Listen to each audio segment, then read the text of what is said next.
ಗಂಗಾದೇವಿ ಅತ್ಯಂತ ಪವಿತ್ರಳಾದಳು ಗಂಗಾದೇವಿ.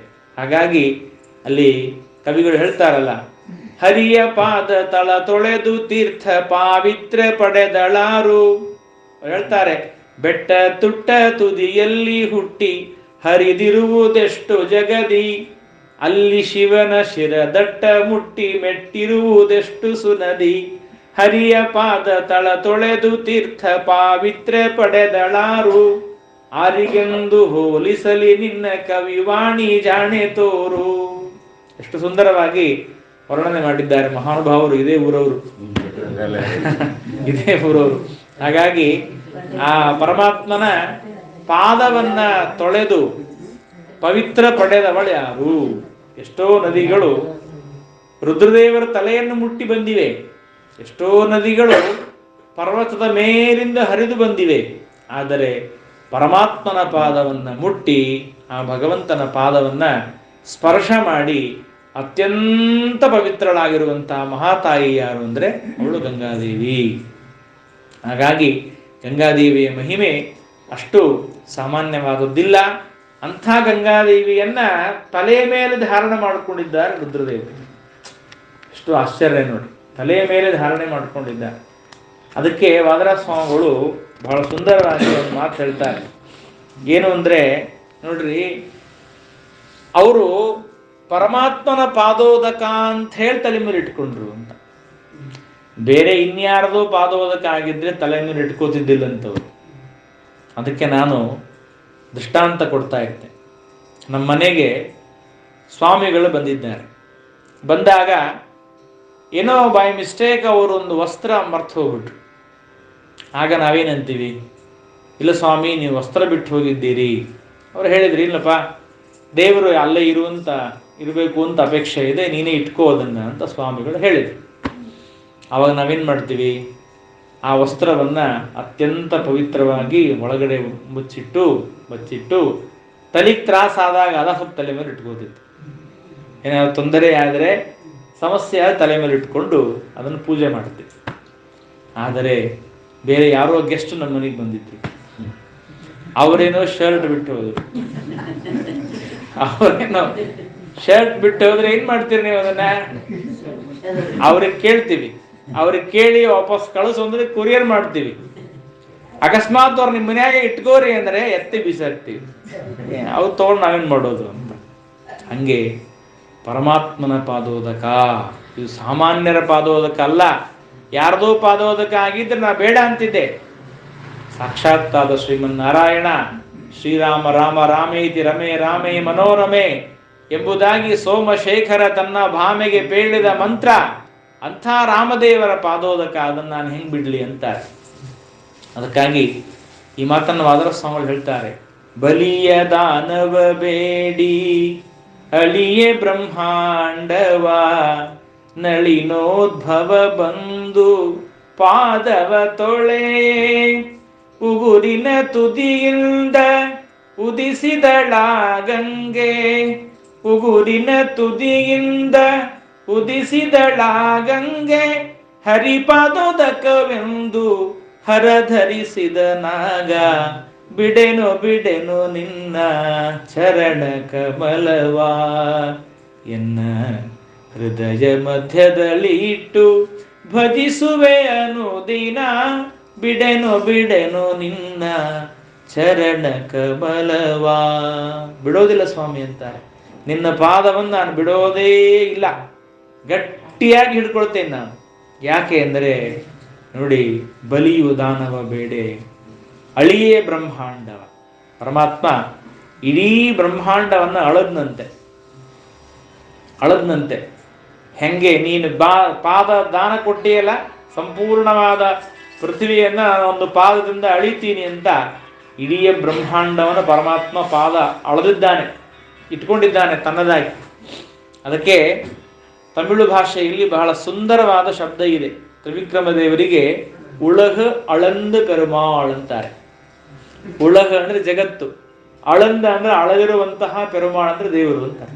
ಹಾಗಾಗಿ ಉಳಹ ಅಳಂದು ಪೆರುಮಾಳ್ ಅಂತ ಕರೀತಾರೆ. ಅವ್ರು ಸರಿಯಾದ ಶಬ್ದ, ಜಗತ್ತನ್ನ ಅಳದಿರುವ ದೇವರು ಅಂತ ತ್ರಿವಿಕ್ರಮ ದೇವರು. ಹಾಗೆ ಜಗತ್ತನ್ನ ಅಳದಾಗ ಆ ಪಾದ ಹೋಗಿ ಬ್ರಹ್ಮಲೋಕಕ್ಕೆ ಮುಟ್ಟಿದಾಗ ಬ್ರಹ್ಮದೇವರು ಅದನ್ನೇನು ಪಾದೋದಕವನ್ನು ತೊಳೆದ್ರು, ದೇವರ ಪಾದವನ್ನು ಪ್ರಕ್ಷಾಳನೆ ಮಾಡಿದ್ರಲ್ಲ, ಆ ಪಾದೋದಕವನ್ನ ರುದ್ರದೇವರು ಯಾಕೆ ಧಾರಣೆ ಮಾಡಿದ್ರು?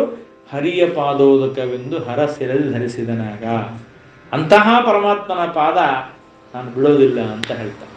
ಹಾಗೆ ಅಷ್ಟು ಭಗವಂತನ ಪಾದೋದಕದಲ್ಲಿ ಮಹಿಮೆ ಇದೆ. ಅಂತಹ ಗಂಗಾದೇವಿಯನ್ನ ಜಗತ್ತಿಗೆ ತಂದುಕೊಟ್ಟ ಭಗೀರಥನ ಪ್ರಯತ್ನಕ್ಕೆ ನಾವೆಲ್ಲರೂ ಕೂಡ ಮೆಚ್ಚಬೇಕು. ಭಗೀರಥನಿಗೆ ನಮಸ್ಕಾರ ಮಾಡಬೇಕು. ಅವನ ಮಗಳಾದದ್ದರಿಂದ ಅವಳಿಗೆ ಭಾಗೀರಥಿ ಭಾಗೀರಥಿ ಎಂಬುದಾಗಿ ನಾವು ಕೇಳ್ತೇವೆ. ಅಂತಹ ಶ್ರುತೋ ಭಗೀರಥ ಜಜ್ಞೆ, ಭಗೀರಥನಿಗೆ ಶ್ರುತ, ಅವನಿಗೆ ನಾಭ, ಅವನಿಗೆ ಸಿಂಧುದ್ವೀಪ, ಅವನಿಗೆ ಆಯು, ಅದಾದ್ಮೇಲೆ ಋತುಪರ್ಣ, ಅವನಿಗೆ ಋತುಪರ್ಣ ಎಂಬ ರಾಜ ಹುಟ್ಟಿದ್ದಾನೆ. ಯಾವ ಋತುಪರ್ಣ? ನಲರಾಜನಿಗೆ ಗೆಳೆಯ ಅವನು. ಋತುಪರ್ಣನಿಗೆ ಒಂದು ವಿದ್ಯೆ ಬರ್ತಿತ್ತು. ಏನು ವಿದ್ಯೆ ಅಂದ್ರೆ, ಒಂದು ವೃಕ್ಷವನ್ನು ನೋಡಿದರೆ ಈ ವೃಕ್ಷದಲ್ಲಿ ಎಷ್ಟು ಎಲೆಗಳಿವೆ ಅಂತ ಗೊತ್ತಾಗ್ತಿತ್ತು. ಈ ವೃಕ್ಷದಲ್ಲಿ ಎಷ್ಟು ಎಲೆಗಳಿವೆ ಅಂತ ಕಂಡುಹಿಡಿತಿದ್ದಂಥವನು. ಅಂಥ ವಿದ್ಯೆ ಇತ್ತಂತವನಂತ. ಹಾಗಾಗಿ ನಲರಾಜನಿಂದ ತಾನು ಅಕ್ಷವಿದ್ಯೆಯನ್ನ ಕಲ್ತ, ಅವನಿಂದ ಹೇಳಿಸ್ಕೊಂಡ. ಅಕ್ಷವಿದ್ಯೆಯನ್ನ ಕೌಡಿ ಹೇಗೆ ಆಡೋದು ಅಂತ ಕಲ್ಕೊಂಡ. ಅವನಿಗೆ ತನ್ನ ವಿದ್ಯೆಯನ್ನು ಹೇಳಿಕೊಟ್ಟ ಋತುಪರ್ಣ ಮಹಾರಾಜ. ಅಂತಹ ದೊಡ್ಡ ರಾಜ ಇದ್ದಾನೆ. ಅಂತಹ ಋತುಪರ್ಣ ರಾಜ ನಲಸಕ ತಾನು ಅಶ್ವವಿದ್ಯಾಂ, ತನ್ನ ಅಶ್ವವಿದ್ಯೆಯನ್ನ ತನ್ನ ನಲರಿಗೆ ಹೇಳಿಕೊಂಡ. ನಲರಾಜನಿಂದ ಮತ್ತು ಅಕ್ಷವಿದ್ಯೆಯನ್ನ ಕಲಿತುಕೊಂಡಿದ್ದಾನೆ. ಅಂತಹ ಋತುಪರ್ಣ ರಾಜ ಅವನು ಸೂರ್ಯವಂಶದಲ್ಲಿ ಬರ್ತಾ ಇದ್ದಾನೆ. ಅವನಿಗೆ ಸುದಾಸ, ಆ ಸುದಾಸನ ಮಗ ಅಂದರೆ ಋತುಪರ್ಣನ ಮಗ ಸುತಾಸ ಅಂತ, ಮದಯಂತಿ ಅಂತಕ್ಕಂತಹ ಹೆಂಡತಿಯಿಂದ ಇದ್ದಾನೆ. ಅವನಿಗೆ ಕಲ್ಮಾಶಪಾದ ಅಂತ ಹೆಸರು. ಕಲ್ಮಾಶಾಂಗ್ರಿ, ಕಲ್ಮಾಶಪಾದ ಅಂತ ಕರೀತಾರೆ.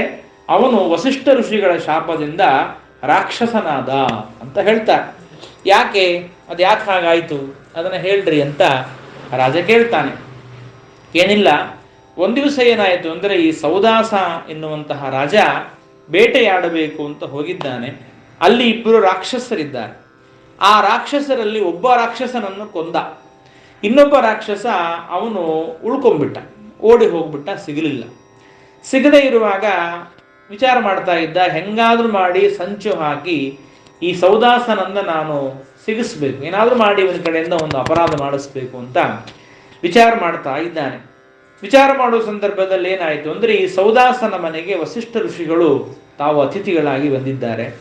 ಬಂದಾಗ ಅವರಿಗೆ ಹೇಳಿದ, ಸ್ವಾಮಿ ನೀವು ಸ್ನಾನ ಮಾಡ್ಕೊಂಡು ಬನ್ರಿ, ಅಡಿಗೆ ಎಲ್ಲ ರೆಡಿ ಮಾಡಿರ್ತೀವಿ, ನೀವು ಬಂದು ಊಟ ಮಾಡ್ಕೊಂಡು ಹೋಗಬೇಕು ಅಂತ ಕೇಳಿದಾಗ ವಸಿಷ್ಠ ಋಷಿಗಳು ಸ್ನಾನ ಮಾಡೋಕೆ ಹೋಗಿದ್ದಾರೆ. ಇವನು ಸೌದಾಸ ಮನೆಯಲ್ಲಿದ್ದಾನೆ. ಅಡಿಗೆಯವನ ವೇಷದಲ್ಲಿ ಆ ರಾಕ್ಷಸ ಬಂದು ಎಲ್ಲ ಪದಾರ್ಥಗಳನ್ನು ಮಾಂಸವಾಗಿ ಮಾಡಿಬಿಟ್ಟ. ಎಲ್ಲ ಪದಾರ್ಥಗಳನ್ನು ಅಶುಚಿಯಾಗಿ ಮಾಡಿಬಿಟ್ಟ. ಅಡಿಗೆಯ ವೇಷದವನ ಧಾರಣೆ ಮಾಡ್ಕೊಂಡು ಬಂದಿದ್ದಾನೆ. ಬಂದಾಗ ಆಯಿತು, ಅಡಿಗೆ ರೆಡಿ ಇದೆ ಅಂತ ಹೇಳಿ ಈ ಸೌದಾಸ ವಸಿಷ್ಠ ಋಷಿಗಳಿಗೆ ತಾನು ಊಟವನ್ನು ಬಡಿಸ್ಬೇಕು ಅಂತ ಹೋಗ್ತಾರೆ. ಎಲ್ಲವೂ ಕೂಡ ಮತ್ತೆ ಅಭಕ್ಷ್ಯವಾಗಿರತಕ್ಕಂಥದ್ದು ಕಂಡಿದ್ದಾರೆ. ಸಿಟ್ಟು ಬಂತು. ರಾಕ್ಷಸರು ಮಾಡುವ ಊಟವನ್ನು ನನಗೆ ಬಡಿಸ್ತಾ ಇದೆಯಾ ನೀನು, ರಾಕ್ಷಸನಾಗು ಅಂತ ವಸಿಷ್ಠ ಋಷಿಗಳು ಶಾಪ ಕೊಟ್ಬಿಡ್ತಾರೆ. ಅದನ್ನ ನೋಡ್ತಾನೆ, ರಾಕ್ಷಸ ಮಾಡಿದ್ದು ಅಂತ ಗೊತ್ತಾಯ್ತು ಅವನಿಗೆ, ಸೌದಾಸನಿಗೆ. ಇಲ್ಲ ಸ್ವಾಮಿ, ರಾಕ್ಷಸ ಹಿಂಗೆ ಮಾಡಿದ್ದಾನೆ, ಅಪರಾಧವಾಯಿತು, ಏನ್ ಮಾಡಬೇಕು ಅಂತ ಅಂದಾಗ ಅವ್ರು ಹೇಳ್ತಾರೆ, ನಾನು ಶಾಪ ಕೊಟ್ಬಿಟ್ಟಿನಿ, ಮುಗಿದೋಯ್ತು, ಆ ಶಾಪ ನಿನಗೆ ಇರಲೇಬೇಕು, 12 ವರ್ಷಗಳ ಕಾಲ ರಾಕ್ಷಸನಾಗಿ ಇರು, ಆಮೇಲೆ ಮತ್ತೆ ಪುನಃ ನಿನಗೆ ಈ ದೇಹ ಬರ್ತದೆ ಅಂತ ವಸಿಷ್ಠ ಋಷಿಗಳು ಹೇಳ್ತಾರೆ. ಹೇಳಿದಾಗ ಅವನಿಗೆ ಕೋಪ ಬರುತ್ತೆ.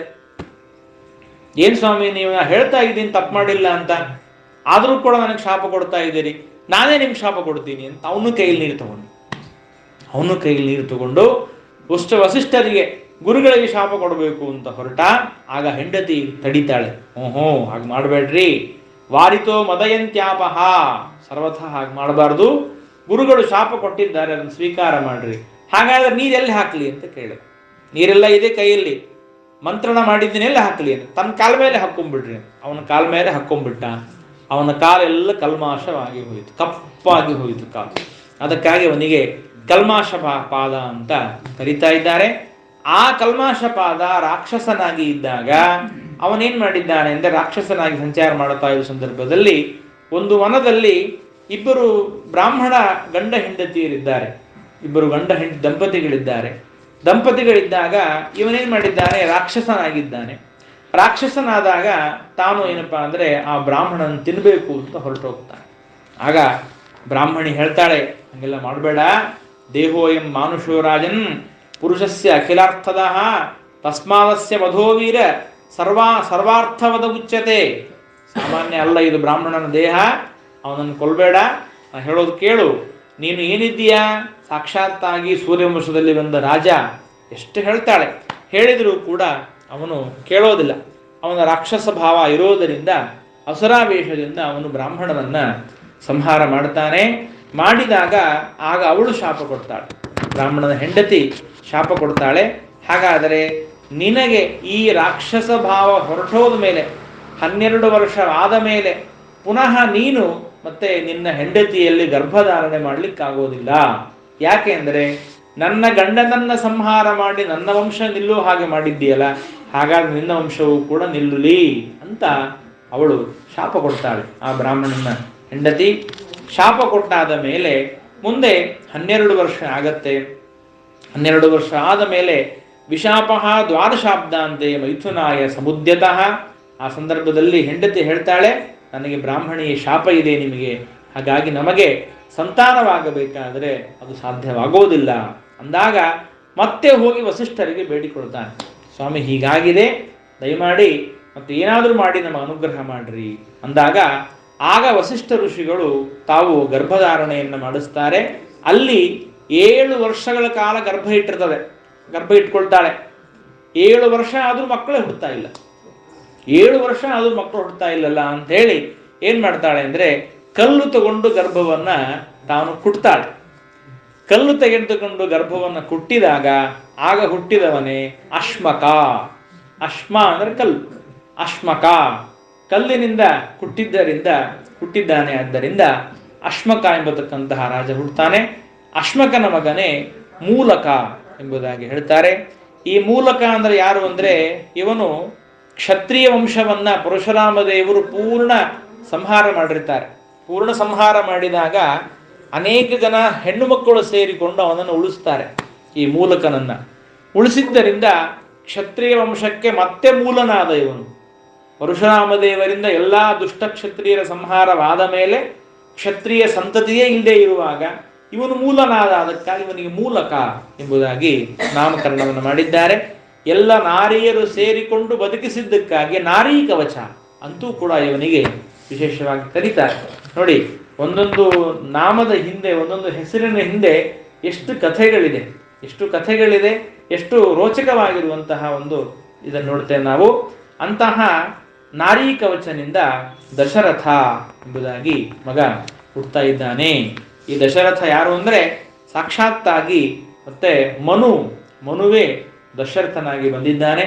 ಅವನೇ ಮುಂದೆ ವಸುದೇವನಾಗ್ತಾನೆ ಎನ್ನುವಂತಹ ವಿಚಾರವನ್ನ ನಾವು ಕೇಳ್ತೇವೆ. ಹೀಗೆ ಆಮೇಲೆ ರಾಜ ವಿಶ್ವಸಹೋಯಸ್ಯ ಖಟ್ವಾಂಗ ಚಕ್ರವರ್ತ್ಯ ಭೂತ್. ನೋಡಿ, ಈ ದಶರಥ ಬೇರೆ, ರಾಮಚಂದ್ರ ದೇವರ ತಂದೆ ಬೇರೆ, ಅವನು ಮತ್ತೆ ದಶರಥ ಬೇರೆ ಆಗ್ತಾನೆ. ಈ ದಶರಥನಿಂದ ಖಟ್ವಾಂಗ ಎನ್ನುವಂತಹ ಚಕ್ರವರ್ತಿ ಆದ. ಈ ಖಟ್ವಾಂಗ ರಾಜ ಅವ ಏನಪ್ಪಾ ಅಂದ್ರೆ ದೇವತೆಗಳು ಬೇಡ್ಕೊಳ್ತಾರೆ, ನೀವು ನನಗೆ ಸಹಾಯ ಮಾಡ್ಲಿಕ್ಕೆ ಬರಬೇಕು ಅಂತ ಬೇಡಿಕೊಂಡಾಗ ಇವನು ಹೋಗಿ ದೇವಲೋಕಕ್ಕೆ ಹೋಗಿ ದೇವತೆಗಳ ಜೊತೆಗೆ ಸಹಾಯವನ್ನ ಮಾಡಿ ದೈತ್ಯರ ಜೊತೆ ಯುದ್ಧ ಮಾಡಿದ ಮೇಲೆ ದೇವತೆಗಳಿಗೆ ಕೇಳಿದ, ಸ್ವಾಮಿ ನಾನು ಸಾಧನೆ ಮಾಡ್ಕೋಬೇಕಾಗಿದೆ, ಇನ್ನೂ ನನ್ನ ಆಯುಷ್ಯ ಎಷ್ಟಿದೆ ಹೇಳ್ರಿ. ಆಗ ದೇವತೆಗಳು ಹೇಳ್ತಾರೆ, ಒಂದೇ ಮುಹೂರ್ತ ಇದೆ ಅಂತ ಹೇಳಿದ್ರು.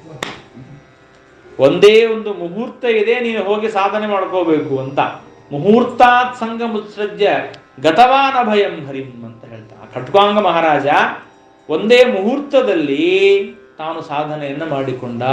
ಶುಕಾಚಾರ್ಯರು ಇದೇ ಮಾತನ್ನ ಪರೀಕ್ಷಿತ್ ರಾಜನಿಗೆ ಹೇಳ್ತಾರೆ, ನೋಡಪ್ಪ ಪರೀಕ್ಷಿತ, 7 ದಿವಸ ಇದೆ ಅಂತ ನೀ ತಲೆ ಕೆಡಿಸ್ಕೋಬೇಡ, ಒಂದೇ ಮುಹೂರ್ತದಲ್ಲಿ ಸಾಧನೆ ಮಾಡಿಕೊಂಡವರಿದ್ದಾರೆ. ನಿನಗೆ 7 ದಿವಸ ಆದ ಮೇಲೆ ಬರುತ್ತೆ ಅಂತ ಅನ್ನೋದು ನಿಶ್ಚಿತವಾಗಿದೆ ಅಂದಮೇಲೆ ಏನು ಚಿಂತೆ ಪಡಬೇಡ, 7 ದಿವಸದಲ್ಲಿ ಬೇಕಾದ ಸಾಧನೆ ಮಾಡ್ಕೋಬಹುದು. 42 ನಿಮಿಷ ಅಷ್ಟೇ. ಅಷ್ಟರಲ್ಲೇನೆ ಅವನು ಮತ್ತೆ ಸಾಧನೆಯನ್ನು ಮಾಡಿಕೊಳ್ತಾನೆ ಅಂತ ಹೇಳ್ತಾರೆ. ನಶ್ರೇಯೋ ನ ಮಹೀರಾಜ್ಯಂ ನದಾರಾಶ್ಚತಿವಲ್ಲಭಾಹ ನವಾಲ್ಲೇಪಿ ಮತಿರ್ಮಹ್ಯಂ ಅಧರ್ಮೇ ರಮತೆ ಕ್ವಚಿತ್ ಅಂತಾನೆ. ಇದು ಯಾವುದು ಬೇಡ ನನಗೆ, ಭೂಮಿ ಬೇಡ, ರಾಜ್ಯ ಬೇಡ, ಹೆಂಡತಿ ಬೇಡ, ಮಕ್ಕಳು ಬೇಡ, ನನಗೇನು ಬೇಡ ಅಂತ ಅಖಂಡವಾಗಿ ಸಾಧನೆಯನ್ನು ಮಾಡಿಕೊಂಡು ತನ್ನ ತನ್ನ ಜೀವನವನ್ನು ಸಾರ್ಥಕವಾಗಿ ಮಾಡಿಕೊಳ್ತಾನೆ ಖಟ್ವಾಂಗ ಮಹಾರಾಜ. ಅದಕ್ಕಾಗಿ ನಾವೆಲ್ಲರೂ ಕೂಡ ತಿಳಿಯಬೇಕಾದ ವಿಚಾರವೇನು ಅಂದರೆ, ಖಟ್ವಾಂಗ ರಾಜನಿಗೆ ಮುಹೂರ್ತ ನಿಶ್ಚಿತವಾಗಿತ್ತು, ಪರೀಕ್ಷಿತ್ ರಾಜನಿಗೆ ಸಪ್ತಾಹ ನಿಶ್ಚಿತವಾಗಿತ್ತು, ಆದರೆ ನಮಗೆ ಯಾವುದೂ ನಿಶ್ಚಿತವಲ್ಲ. ಹಾಗಾಗಿ ಅದಕ್ಕಾಗಿ ಮತ್ತೆ ಪರೀಕ್ಷಿತ್ ರಾಜ ಪ್ರತಿನಿತ್ಯ ಭಾಗವತ ಕೇಳಿದ, 7 ದಿವಸ ಪೂರ್ಣ ಭಾಗವತ ಕೇಳಿದ. ಅವನು 7 ದಿವಸ ಕೇಳಿದ, ನಾವು ದಿವಸ ಕೇಳಬೇಕು, ಪ್ರತಿನಿತ್ಯ ಭಾಗವತ ಕೇಳಬೇಕು. ಯಾಕೆ? ಸಪ್ತಾಹದಲ್ಲಿ ಯಾವತ್ತೋ ಒಂದು ದಿವಸ ಮೃತ್ಯು ಬರುತ್ತೆ ಅಂತ ಹೇಳಿದ್ದಾರೆ, ಅದು ನಿಜನೇ. ಯಾಕೆ ಅಂದರೆ ರವಿವಾರ, ಸೋಮವಾರ, ಮಂಗಳವಾರ, ಬುಧವಾರ, ಗುರುವಾರ, ಶುಕ್ರವಾರ, ಶನಿವಾರ, ಈ ಸಪ್ತವಾರಗಳಲ್ಲಿ ಯಾವತ್ತೋ ಒಂದು ದಿವಸ ಬಂದೇ ಬರುತ್ತಲ್ಲ. ಹಾಗಾಗಿ ಸಪ್ತಾಹ ಅನ್ನೋದು ಎಲ್ಲರಿಗೂ ಸಮಾನ. ಪರೀಕ್ಷಿತ್ ರಾಜನಿಗೆ ಸಪ್ತ ಅಹ 7 ದಿವಸ, ನಮಗೆ 7 ವಾರ ಅಷ್ಟೇ, ಯಾವುದೋ ಒಂದು ದಿವಸ ಹಾಗೆ ಆಗುತ್ತೆ. ಆದ್ದರಿಂದ ಪ್ರತಿನಿತ್ಯವೂ ಕೂಡ ನಾವು ಅವಶ್ಯವಾಗಿ ಭಾಗವತವನ್ನು ಶ್ಲೋಕಾರ್ಧಂ ಶ್ಲೋಕಪಾದಂ ವಾ ನಿತ್ಯಂ ಭಾಗವತೋದ್ಭವಂ. ಹಾಗಾಗಿ ನಾವು ಈ ಸಂದರ್ಭದಲ್ಲಿ ಸುಮ್ಮನೆ ನಿಮಗೊಂದು ಸಲಹೆಯನ್ನು ಕೊಡ್ತಾ ಇದ್ದೇನೆ. ಒಂದು ಚಿಕ್ಕದಾದ ಒಂದು ನಿತ್ಯ ಭಾಗವತ ಅಂತ ಒಂದು ಗ್ರೂಪ್ ಇದೆ ನಮ್ಮದು. ಅದರಲ್ಲಿ ಪ್ರತಿನಿತ್ಯ 5 ನಿಮಿಷ ಭಾಗವತ ಬರ್ತದೆ. ಯಾರಿಗೆ ಅಪೇಕ್ಷೆ ಇದ್ದವರು ಆ ಗ್ರೂಪಿನಲ್ಲಿ ತಾವು ಸೇರ್ಕೋಬಹುದು. ಡೈಲಿ ಭಾಗವತ ಅಂತ 1-2 ಶ್ಲೋಕಗಳ ಅನುವಾದ 5 ನಿಮಿಷ 10 ನಿಮಿಷದಲ್ಲಿ ಮುಕ್ತಾಯ ಆಗುತ್ತೆ. ಅದನ್ನು ಕೇಳಿ ಊಟ ಮಾಡೋದು, ಅದನ್ನು ಹೇಳಿಯೇ ನಾವು ಪ್ರತಿನಿತ್ಯವೂ ಕೂಡ ಭೋಜನವನ್ನು ಸ್ವೀಕಾರ ಮಾಡ್ತೇವೆ. ಹಾಗಾಗಿ ಅದನ್ನು ಕೇಳಿ ಆಮೇಲೆ ಊಟ ಮಾಡುವಂಥ ಒಂದು ಪದ್ಧತಿಯನ್ನು ಅವಶ್ಯವಾಗಿ ತಾವು ಇಟ್ಕೋಬಹುದು. ಹೀಗೆ ಖಟ್ವಾಂಗ ಮಹಾರಾಜ ಇತಿ ವ್ಯವಸಿತೋ ಬುದ್ಧಿಯ ನಾರಾಯಣ ಗೃಹೀತಯ, ಅವನು ತಾನು ಮತ್ತೆ ಅಷ್ಟು ಭಗವಂತನಲ್ಲಿ ವಿಶೇಷವಾದ ಮನಸ್ಸುಳ್ಳವನಾಗಿ ತನ್ನ ಎಲ್ಲ ವಿಧವಾದ ಮತ್ತೆ ಸಾಧನೆಯನ್ನು ಮಾಡಿಕೊಂಡ ಅಂತ ಹೇಳ್ತಾರೆ. ಖಟ್ವಾಂಗನಿಂದ ದೀರ್ಘಬಾಹು, ದೀರ್ಘಬಾಹುವಿಗೆ ರಘು, ರಘುವಿಗೆ ಅಜ, ತಸ್ಮಾನ್ ಮಹಾರಾಜ ತಸ್ಮಾತ್ ದಶರಥೋ ಭವತ್. ನೋಡಿ, ಹಾಗಾಗಿ ಖಟ್ವಾಂಗನಿಗೆ ದೀರ್ಘಬಾಹು, ದೀರ್ಘಬಾಹುವಿಗೆ ರಘು, ರಘುವಿಗೆ ಅಜ, ಅಜನಿಗೆ ದಶರಥ. ದಶರಥ ಮಹಾರಾಜ ಅಲ್ಲಿ ಹುಟ್ಟಿದ್ದಾನೆ.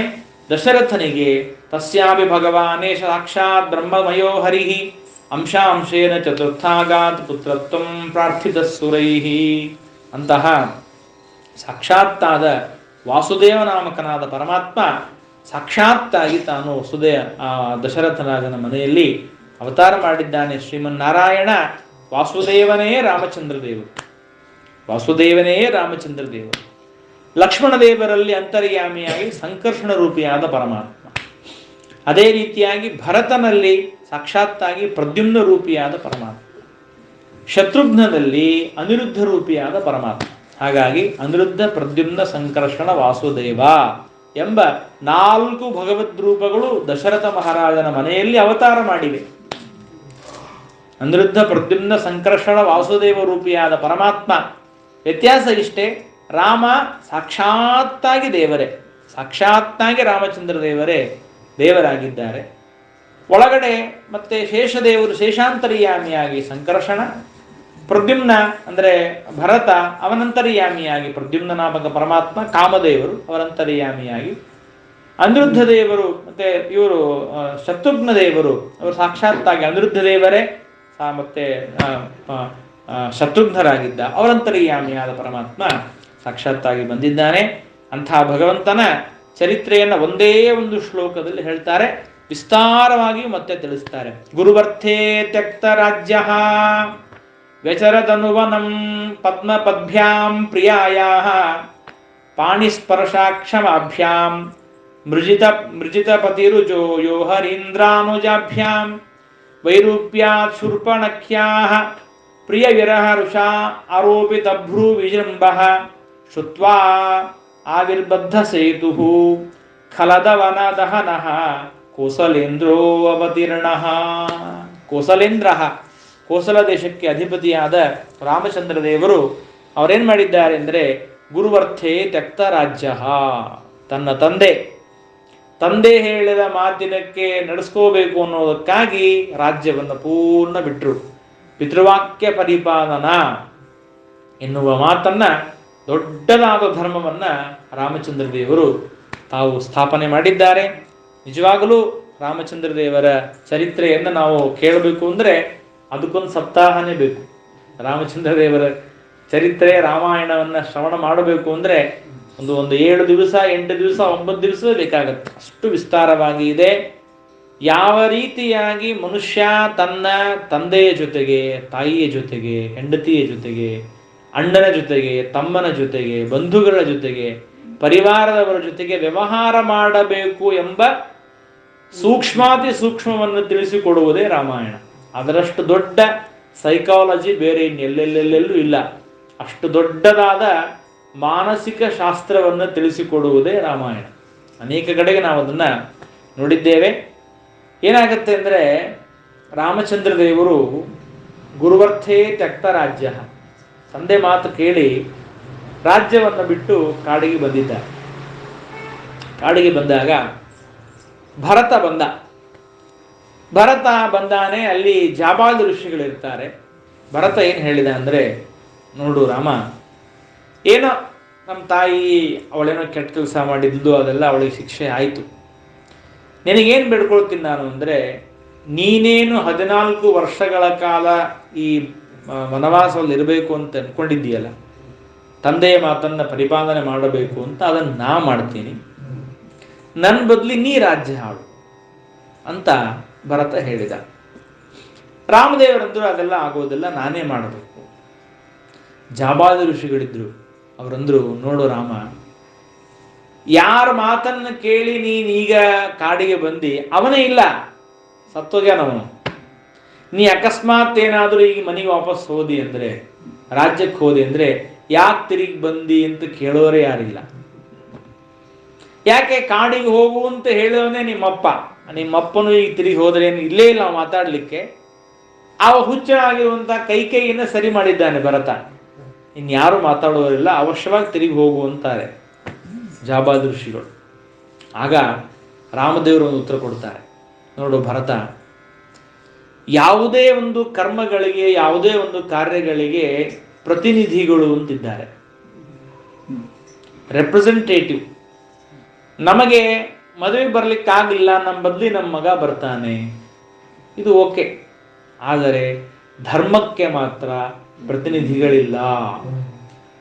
ಧರ್ಮಕ್ಕೆ ಮಾತ್ರ ಪ್ರತಿನಿಧಿಗಳಿಲ್ಲ. ಒಂದು ವೇಳೆ ಪಿತೃವಾಕ್ಯ ಪರಿಪಾಲನ ಎನ್ನುವ ಧರ್ಮವನ್ನ ನನ್ನ ಬದಲು ನೀನು ಮಾಡಿದಿ ಅಂತಾದರೆ, ನಾಳೆ ಬರುವ ಜನ ಏನ್ ಮಾಡ್ತಾರೆ ಗೊತ್ತಾ? ಶ್ರುತಿವಾಕ್ಯ ಪರಿಪಾಲನ ರೂಪವಾದ ಆಹಾರ ಸಂಧ್ಯಾ ಉಪಾಸೀತ ಎನ್ನುವುದನ್ನ ಎಲ್ಲಾ ಮಕ್ಕಳು ಅವ್ರ ಅಪ್ಪಂದ್ರೆ ಒಪ್ಪಿಸ್ಬಿಡ್ತಾರೆ. ಅಪ್ಪ ಸಂಧ್ಯಾ ಇವತ್ತು ನೀ ಮಾಡು ನನ್ನ ಬದ್ಲಿ, ನೀ ಮಾಡು ಪೂಜಾ ಇವತ್ತು ನೀ ಮಾಡು ನನ್ನ ಬದ್ಲಿ ಅಂತ ಎಲ್ಲರೂ ತಮ್ಮ ಅಪ್ಪಂದ್ರಿಗೆ ಒಪ್ಪಿಸ್ಬೇಕಾಗತ್ತೆ. ಆದ್ದರಿಂದ ಸರ್ವಥಾ ಈ ಧರ್ಮವನ್ನ ಮಾತ್ರ ನಾನೇ ಮಾಡಬೇಕಿದೆ, ಬೇರೆ ಯಾರಿಗೂ ಒಪ್ಪಿಸೋದಿಲ್ಲ ನಾನು. ಈ ಶ್ರುತಿವಾಕ್ಯ ಪರಿಪಾಲನ, ಪಿತೃವಾಕ್ಯ ಪರಿಪಾಲನ ಅನ್ನೋದನ್ನ ನಾನೇ ಮಾಡಬೇಕೇ ಹೊರತು ಇನ್ನೊಬ್ಬ ಯಾರಿಗೂ ಒಪ್ಪಿಸೋದಿಲ್ಲ. ವಿಚಾರ ಮಾಡಿ. ಅಂದರೆ ಈ ತರಹ ರಾಮದೇವರು ತೋರಿಸಿಕೊಟ್ಟಾದ ಮೇಲೂ ಇವತ್ತಿನ ಮಕ್ಕಳು ಸಂಧ್ಯಾವಂದನ ಮಾಡೋದೇ ಇಲ್ಲ. ಆ ಮಾತು ಬೇರೆ, ಅದಂತೂ ಬಿಟ್ಬಿಡ್ರಿ. ಆದರೆ ಅಕಸ್ಮಾತ್ ರಾಮದೇವ್ರು ಹಂಗೇನ್ರ ಮಾಡಿದ್ದು ಅಂದ್ರೆ ಅವ್ರನ್ನೇ ದೃಷ್ಟಾಂತ ಇಟ್ಕೋತಿದ್ರು. ರಾಮದೇವ್ರು ಮಾಡಿಲ್ಲೇನು, ನಾವು ಮಾಡ್ತೀವಿ ಅಂತ.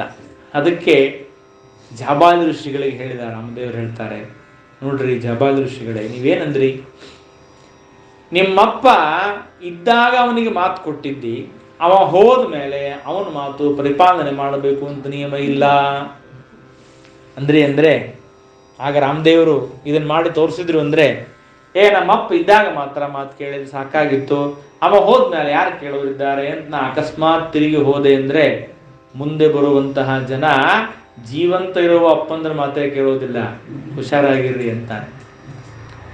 ಯಾಕೆಂದ್ರೆ ನಾನು ಒಬ್ಬ ಆದರ್ಶ ರಾಮ, ನಾನು ಅಂದ್ರೆ ಆದರ್ಶ ರಾಮನ. ನನ್ನನ್ನು ನೋಡಿ ಜನ ನಡೀತಾರೆ, ರಾಮವತ್ ವರ್ತಿತವ್ಯಂ ಮತ್ತು ರಾವಣಾಧಿವತ ಅಂತ ಹೇಳ್ತಾರೆ. ಹಾಗಾಗಿ ನಾನು ಹೆಂಗಿರಬೇಕು ನನಗೆ ಗೊತ್ತಿದೆ, ನನ್ನನ್ನು ನೀವು ಈ ವಿಷಯದಲ್ಲಿ ಅಡ್ಡು ಬರಬೇಡ್ರಿ ಅಂತ ರಾಮದೇವರು ಹೇಳ್ತಾರೆ. ವಿಚಾರ ಮಾಡಿ, ಅನೇಕ ಬಾರಿ ಲಕ್ಷ್ಮಣ ದಶರಥನ್ನ ಎಷ್ಟು ಬೈತಿರ್ತಾನೆ ಅಂದರೆ ಮಾತಿಗೊಂಡು ಬೈತಿರ್ತಾನೆ.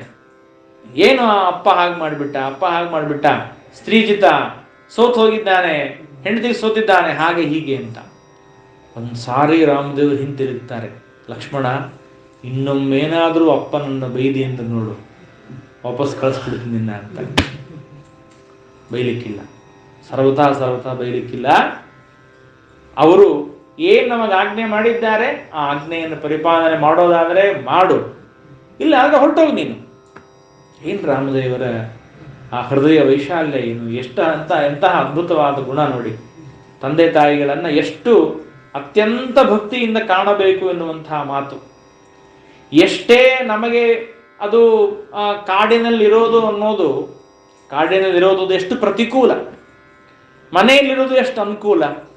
ಮನೆಯಲ್ಲಿರೋದು ಎಷ್ಟು ಅನುಕೂಲ ಅಂದರೆ ಬೆಳಿಗ್ಗೆ ಬೇಗನೆ ಬಿಸಿನೀರು, ಅದಾದ್ಮೇಲೆ ಮತ್ತೇನಪ್ಪ ಅಂದರೆ ಬಿಸಿನೀರಿನ ಮಡಿನೀರು, ಬಿಸಿನೀರಿನ ಮತ್ತೊಂದು ಬಿಸಿನೀರು, ಎಲ್ಲ ಒಂದೊಂದು ವ್ಯವಸ್ಥೆ ಹಾಕೋತಿರ್ತದೆ, ಹೌದೋ ಇಲ್ಲ. ಆದರೆ ಕಾಡೊಳಗೆ ಯಾರು ಬಿಸಿನೀರು ಮಾಡಿ ಹಾಕೋರು ನಿಮಗೆ? ಆದರೆ ದೇವರೇನು ಮಾಡಿದ ಅಂದರೆ ಯಾವತ್ತು ಕಾಡಿಗೆ ಹೋದ ಅವತ್ತಿನಿಂದ 3 ಬಾರಿ ಸ್ನಾನ ಮಾಡಿದ್ನಂತೆ. ಬೆಳಿಗ್ಗೆ, ಮಧ್ಯಾಹ್ನ, ಸಾಯಂಕಾಲ 3 ಬಾರಿ ಸ್ನಾನ ಮಾಡಿದ. ಯಾವುದನ್ನ ನಾವು ಪ್ರತಿಕೂಲ ಅಂತ ತಿಳ್ಕೊಳ್ತೇವೆ ಅದನ್ನು ಅನುಕೂಲವಾಗಿ ದೇವರು ಮಾಡಿಕೊಂಡ, ಅದನ್ನ ಜಗತ್ತಿಗೆ ತೋರಿಸ್ಕೊಟ್ಟ. ನಿಮಗೆ ಸಾಧನೆಗೆ ಯಾವುದೂ ಪ್ರತಿಕೂಲವಲ್ಲ. ಸಾಧನೆ ಮಾಡಬೇಕು ಎನ್ನುವ ಅಪೇಕ್ಷೆ ಇದ್ರೆ ಪ್ರತಿಕೂಲವನ್ನ ಅನುಕೂಲ ಮಾಡ್ಕೋಬಹುದು. ಅದಕ್ಕೆ ಆ ಕೈಕೇಯಿಗೆ ಹೋಗಿ ಹೇಳಿದ್ನಂತೆ ರಾಮ. ದೊಡ್ಡ ಜಗಳ ಆಗೋಯ್ತು. ದೊಡ್ಡ ಜಗಳ ಆಯಿತು ಅಂದ್ರೆ ಅಳ್ತಾ ಪಾಪ ದಶರಥ ಮಹಾರಾಜ ಬಿಟ್ಕೊಟ್ಟ. ಕಾಡಿಗೆ ಹೋಗ್ಬೇಕಾದ್ರೆ ಕೈಕೇಯಿನ ಭೇಟಿ ಆಗ್ಬೇಕಲ್ಲ. ಕೈಕೇಯಿನ ಭೇಟಿ ಆದ. ಅಮ್ಮ, ಎಷ್ಟು ಉಪಕಾರ ಮಾಡಿದೆ ನೀನು ಅಂತಾನೆ. ಎಷ್ಟು ಉಪಕಾರ ಮಾಡಿದ್ದಿ ಗೊತ್ತಾ ನನ್ನ ಮೇಲೆ? ಯಾಕೆ ಅಂದರೆ ಪ್ರತಿನಿತ್ಯ ಬೆಳಿಗ್ಗೆ ಎದ್ದೇಳಬೇಕು, ಯಾವ್ಯಾವ ರಾಜ್ಯದಲ್ಲಿ ಏನೇನು ಸಮಸ್ಯೆ ಇದೆ ನೋಡ್ಕೋಬೇಕು, ಯಾರ್ಯಾರೆಷ್ಟು ಕಪ್ಪು ಕಾಣಿಗೆ ತಂದು ಕೊಟ್ಟರು, ಎಷ್ಟು ಟ್ಯಾಕ್ಸ್ ತಂದು ಕೊಟ್ಟರು, ಏನೇನು ಮಾಡಿದ್ರು, ಯಾರಿಗೆ ಜ್ವರ ಬಂದಿದೆ, ಯಾರಿಗೆ ನೆಗಡಿ ಬಂದಿದೆ, ಯಾರಿಗೆ ಕೈ ಮುರಿದಿದೆ, ಯಾರಿಗೆ ಕಾಲು ಮುರಿದಿದೆ, ಇದೆಲ್ಲ ಒದ್ದಾಡ್ಕೋತಿರುವಂಥ ಭಾರವನ್ನ ಭರತನಿಗೆ ಒಪ್ಪಿಸಿ ಆರಾಮ್ ಹೆಂಡತಿನ ಕರ್ಕೊಂಡು ಕಾಡೊಳಗೆ ಪಿಕ್ನಿಕ್ ಮಾಡು ಅಂತ ನನಗೆ ಹೇಳಿದೆಯಲ್ಲ. ನನಗೇನು ಭಾರನೇ ಇಲ್ಲ, ಆರಾಮ್ ಇರ್ಬೋದು. ಅಲ್ಲಲ್ಲಿ ಏನಾದರೂ ಹಣ್ಣು ತಿನ್ನೋದು, ಹಂಪಲು ತಿಂದು ಸ್ನಾನ ಮಾಡೋದು, ಫ್ರೆಶ್ ಆಗಿರುವಂಥ ವಾತಾವರಣ, ಅಲ್ಲೇ ಎಲ್ಲ ಮತ್ತೆ ಆರಾಮ್ ಇರುವಂಗೆ ಮಾಡಿಬಿಟ್ಟಿಯಲ್ಲ. ನೋಡ್ರಿ, ದೇವರ ಆ ಮನಸ್ಸು ಎಷ್ಟು ಅದ್ಭುತವಾಗಿ, ಎಷ್ಟು ಆ ಮಾನಸಿಕವಾದ ಸ್ಥಿತಿಯನ್ನು ದೇವರು ತೋರಿಸ್ಕೊಡ್ತಾನೆ ನಮಗೆ. ಕಷ್ಟ ಕಾಲ ಬಂದಾಗ ಕಷ್ಟವನ್ನ ಸುಖವಾಗಿ ಹೇಗೆ ಎಕ್ಸೆಪ್ಟ್ ಮಾಡ್ಕೋಬೇಕು, ಆ ಮನಸ್ಸಿನ ಸ್ಥಿತಿಯನ್ನ ಅಲ್ಲಿ ಒಂದು ಹನುಮನ್ ನಾಟಕ ಅಂತ ಅಲ್ಲಿ ಆ ಗ್ರಂಥದಲ್ಲಿ ಬರೀತಾರೆ. ಏನು ಅಂದರೆ, ಹಿಂದಿನ ದಿವಸ ದಶರಥ ಬಂದು ಹೇಳಿದ್ನಂತೆ, ರಾಮ, ನಿಮ್ಮಮ್ಮನಿಗೆ ನಾನು ವರ ಕೊಟ್ಟಿದ್ದೆ, ಏನು ಮಾಡೋದು? ನಾಳೆನೇ ನಿನಗೆ ಪಟ್ಟಾಭಿಷೇಕ ಆಗಬೇಕಾಗಿತ್ತು, ಪಟ್ಟಾಭಿಷೇಕ ಇದೆ ಅಂತ ಮೊದಲು ಹೇಳಿಬಿಟ್ಟ. ಹೇಳಿದಾಗ ರಾಮದೇವರು ಆಯ್ತು ಆಗಲಿ, ಏನು ತಪ್ಪಿಲ್ಲ ಅಂದ್ರಂತೆ. ಅದಾದ್ಮೇಲೆ ಎಲ್ಲರಿಗೂ ವಿಷಯ ಗೊತ್ತಾಯಿತು, ಮಂಥರೆ ಹೋದ್ಲು, ಕೈಕೇಯಿಗೆ ಹೇಳಿದ್ದು ದೊಡ್ಡ ರಾಮಾಯಣ ಆಯಿತು. ಆಮೇಲೆ ಮತ್ತೆ ದಶರಥ ಬಂದು ಹೇಳಿದ, ನೋಡು ರಾಮ, ಹೀಗಾಗಿ ಹೋಗಿದೆ, ಕಾಡಿಗೆ ಹೋಗ್ಬೇಕು. ಆಯಿತು, ಸಂತೋಷ. ಅಲ್ಲಿ ಒಂದು ಮಾತನ್ನ ಪಾಯಿಂಟ್ ಮಾಡ್ತಾರೆ, ರಾಮದೇವರಿಗೆ ಹಿಂದಿನ ದಿವಸ ಪಟ್ಟಾಭಿಷೇಕ ಇದೆ ಎಂದು ಹೇಳಿದಾಗ ಮುಖ ಹೇಗಿತ್ತೋ ಅದೇ ರೀತಿಯಾಗಿ ಮಾರನೇ ದಿವಸ ಕಾಡಿಗೆ ಹೋಗುವಂದಾಗಲೂ ಅದೇ ಮುಖ ಇತ್ತು. ಮುಖದಲ್ಲಿ ಏನೇನೇನೇನು ಕಿಂಚಿತ್ತೂ ಕೂಡ ಸ್ವಲ್ಪ ಏನಾದರೂ ದುಃಖ, ಅಸಮಾಧಾನ. ಯಾರ್ರೀ ಇದನ್ನ ಯಾರಿಗೆ ಅಂದ್ರೆ ಸುಮ್ಮನೆ ಏನೋ ಯಾವುದೋ ಒಂದು ಪ್ರಮೋಷನ್ ಆಗೋದಲ್ಲಿದು. ಸಮಗ್ರವಾದ ರಾಜ್ಯ, ಇಡೀ ಸಂಪೂರ್ಣವಾದ ಕೋಶಲ ದೇಶಕ್ಕೆ ಆಧಿಪತ್ಯ, ಅದನ್ನು ಬಿಟ್ಟು ಕಾಡೊಳಗೆ ವಲ್ಕಲ ಹಾಕೊಂಡು ನಾರು ಬಟ್ಟೆ ಹಿಡ್ಕೊಂಡು ತಿರುಗಬೇಕು ಅಂದರೆ ಯಾರಿಗೆ ಸಂತೋಷ ಆಗುತ್ತೆ ಹೇಳಿ ನೋಡೋಣ. ಆದರೆ ಆ ಸಾಮ್ಯ ಭಾವನೆ, ಸಮತ್ವ, ದುಃಖ ಬಂದಾಗಲೂ ಸುಖ ಬಂದಾಗಲೂ ಏಕರೂಪರಾಗಿ ಇರಬೇಕು ಎನ್ನುವ ಮಾತನ್ನ ರಾಮದೇವರು ತೋರಿಸ್ಕೊಡ್ತಾರೆ. ಅದನ್ನ ಆ ಒಂದು ಭಾವನೆಯನ್ನು ನಾವು ನಮ್ಮ ಗುರುಗಳಲ್ಲಿ ಸತ್ಯಾತ್ಮ ತೀರ್ಥರಲ್ಲಿ ಕಾಣ್ತೇವೆ. ಅವರ ಆಶ್ರಮವಾಗುವಾಗ ನಾನು ಎದುರಿಗೆ ಇದ್ದೆ. ಅವರ ಆಶ್ರಮದ ಸಂದರ್ಭದಲ್ಲಿ ಇಡೀ A to Z 4-5 ದಿವಸ ಅವರ ಜೊತೆಗೇನೇ ನಾನು ಇರುವಂಥ ಭಾಗ್ಯ. ಏನು ವಿಚಿತ್ರ ಅಂದರೆ, ಸ್ವಯಂ ಅವರ ತಂದೆ ಎದುರುಗಡೆ ಇದ್ದಾರೆ, ತಾಯಿ ಇದ್ದಾಳೆ, ತಮ್ಮ ಇದ್ದಾರೆ, ಭಾವ ಇದ್ದಾನೆ, ಎಲ್ಲರೂ ನಿಂತಾರೆ, ಗಳೋ ಅಂತ ಅಳ್ತಾ ಇದ್ದಾರೆ. ಬಂಧು ಬಾಂಧವಗಳು ಎಲ್ಲಾರ ಕಣ್ಣಲ್ಲೂ ದಳ ದಳ ದಳ ದಳ ನೀರು. ಈ ಮಹಾರಾಯರ ಮುಖದೊಳಗ ಸ್ವಲ್ಪ ಆದ್ರೂ ಏನಾದ್ರೂ ಒಂದು ಸಣ್ಣ ಒಂದು ಹನಿ ಕಣ್ಣಾಗ ನೀರು ಬೇಡ, ಮುಖದೊಳಗ ಏನಾದ್ರೂ ವ್ಯತ್ಯಾಸ ಏನೂ ಇಲ್ಲ. ನಮ್ಮ ಗುರುಗಳು ನಿಂತಿದ್ದಾರೆ, ಹೇಳ್ತಾ ಇದ್ದಾರೆ, ಹೇಳು ಅಹಂ ಕಶ್ಚಿತ ನಮೇ ಕಶ್ಚಿತ ಅಹಂ ವೃಕ್ಷಸ್ಯರೇರಿವ ಅಂತ ಹೇಳು ಅಂತ ಅವ್ರ ಕಡೆಯಿಂದ ಹೇಳಿಸ್ತಾ ಇದ್ದಾರೆ. ಅವರು ಹೇಳ್ತಾ ಇದ್ದಾರೆ. ಸ್ವಲ್ಪ ಮುಖದಲ್ಲಿ ಅವರಿಗೆ ಆ ಒಂದು ದುಃಖ, ಅಸಮಾಧಾನ, ಅಂದರೆ ವೈರಾಗ್ಯ, ಭಾವುಕ ಏನೂ ಇಲ್ಲ. ಆ ವೈರಾಗ್ಯ ಸಹಜವಾಗಿ ಅವರಿಗೆ ದೇವರು ಕೊಟ್ಟಿದ್ದಾನೆ. ಅಂತಹ ಒಂದು ಮಹಿಮೆಯನ್ನು ನಾವು ನೋಡ್ತೇವೆ. ಅದು ರಾಮದೇವರ ಪೂಜೆಯ ಫಲ, ಅವರು ಜನ್ಮ ಜನ್ಮಾಂತರದಲ್ಲಿ ಮಾಡಿದ ಪುಣ್ಯದ ಫಲದ ಒಂದು ಮಹಿಮೆಯನ್ನು ನಾವು ನೋಡಿದ್ದೇವೆ. ಅಂತಹ ಗುರುಗಳ ಸ್ಮರಣೆಯನ್ನು ಮಾಡ್ತಾ ಇವತ್ತಿನ ಕಥಾಭಾಗವನ್ನು ಮುಕ್ತಾಯ ಮಾಡೋಣ. ಮತ್ತೆ ನಾಳೆ ರಾಮದೇವರ ಚರಿತ್ರೆಯನ್ನು ಕೇಳೋಣ. ಹರೇ ನಮಃ. ಶ್ರೀಕೃಷ್ಣ ಅರ್ಪಣಮಸ್ತು.